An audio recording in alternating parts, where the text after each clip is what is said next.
Welcome lifestyle blog with Ishita. এটি হচ্ছে আমার মহারাষ্ট্রে অন্তিম এবং ষষ্ঠ পর্ব। এখানে আমরা দেখে নেব কিন্তু নাসিক এবং ত্র্যম্বকেশ্বর জ্যোতির্লিঙ্গ। চলুন আমরা দেখে নিই।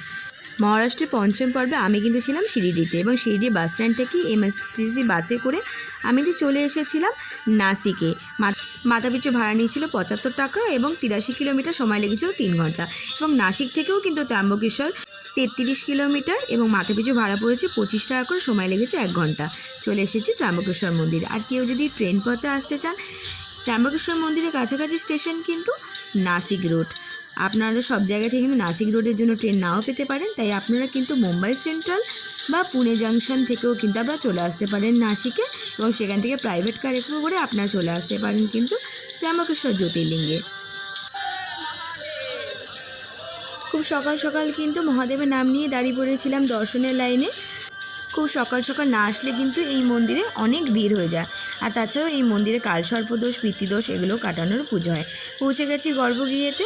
আপনারাও কিন্তু দর্শন করে নিন ত্র্যম্বকেশ্বর জ্যোতির্লিঙ্গে। সকালবেলায় কিন্তু অভিষেক হচ্ছিল। এই ত্র্যম্বকেশ্বরে মহাদেবের এই জ্যোতির্লিঙ্গ রূপে স্থাপিত হওয়ার কারণটি হলো, অনেক ব্রাহ্মণ এখানে বসবাস করতেন একটি সময়, এবং তাদের মধ্যে গৌতম নামক একজন ব্রাহ্মণকে কিন্তু গোহত্যার পাপে কিন্তু দেওয়া হয়েছিল মিথ্যেভাবে।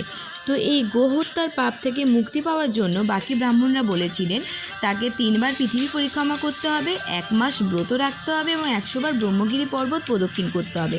আর না হলে মা গঙ্গাকে এখানে আনতে হবে, গঙ্গায় স্নান করে 1 কোটি পার্থিব লিঙ্গ বানিয়ে তাতে গঙ্গা জলে অভিষেক করতে হবে এবং 11 বার ব্রহ্মগিরি পর্বত পরিক্রমা করতে হবে, এবং সবার শেষে 100 ঘড়া জল দিয়ে কিন্তু আবার পার্থিব শিবলিঙ্গকে অভিষেক করতে হবে।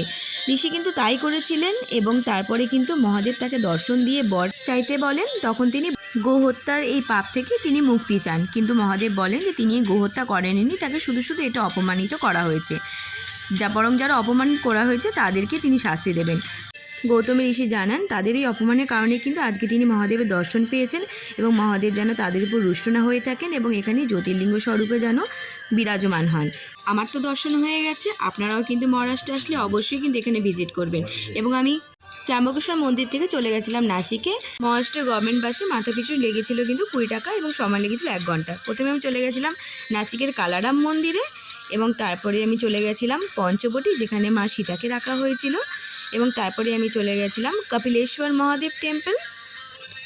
সবার শেষে চলে গেছিলাম কিন্তু রামকুণ্ডে। সমুদ্র মন্থনের সময় অমৃত কলস থেকে যে 4 ফোঁটা অমৃত পড়েছিল, হরিদ্বার, প্রয়াগরাজ, উজ্জয়িনী এবং নাসিকে, এই 4টি জায়গায় 4 বছর অন্তর অন্তর কুম্ভ মেলা লাগে। ভিডিওটা কেমন লাগলো অবশ্যই জানাবেন, লাইক শেয়ার সাবস্ক্রাইব করে দেবেন।